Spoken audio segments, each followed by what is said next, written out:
An urban refuge doesn't necessarily have to be a national wildlife refuge. Within all of our metropolitan areas are neighborhood parks, are open spaces, are river trails that can serve as a place for urban residents to experience nature. What we have found here is something we didn't know existed in our backyard. It's something that you can enjoy. It's something you learn to care about. It's something that you know is going to be good for other generations to enjoy.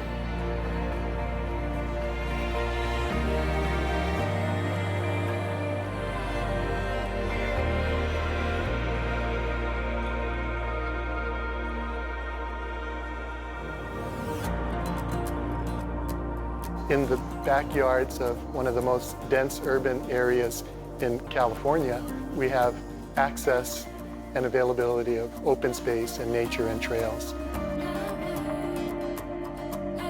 We have to figure out how to work with people, get them involved in nature conservation, and make sure that these ecosystems are ways for people to interact with nature.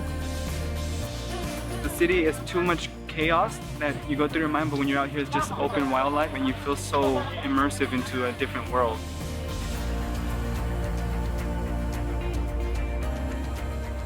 These are spectacular pieces of ground that support important endangered species populations.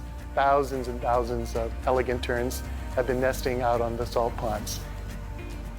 These areas are spectacularly important for native wildlife. When you look at the importance for the refuge for globally significant populations of migratory birds, you're looking at literally tens of thousands of birds that are from Mexico.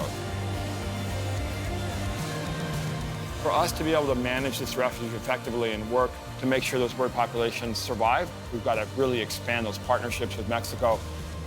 So when people can walk to a beautiful refuge and see birds, that's something that really doesn't even have a value, it's priceless.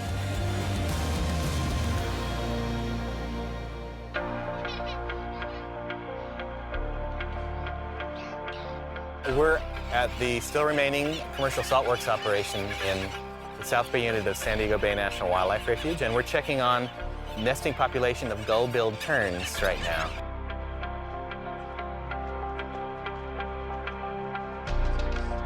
It's a perfect time to be banding these guys because they're not very mobile yet, so they're still in the nests. In 2013, the adults experienced a big die-off here. And so it's a big challenge because they're not listed on the Endangered Species Act. So we lost at least 75% of the population. Because we protect the perimeter, so to speak, here, they've found that we fledged something like 18,000 elegant tern chicks last year.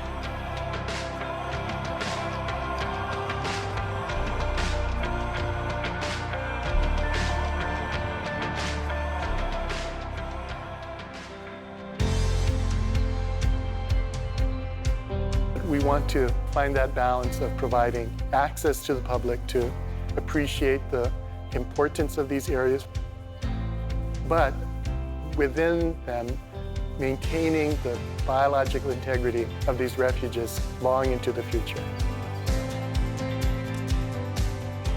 Before I started to come here with my troop, we weren't aware of all the different species. It has affected the way we think of what you leave behind. It is truly a miracle that the cities have planned for open spaces as part of their future. Our partnerships and the lands that we manage make the world a better place. To me, there's nothing better than knowing that when I leave, we will have left behind native habitats and areas for wildlife that were better than when we started.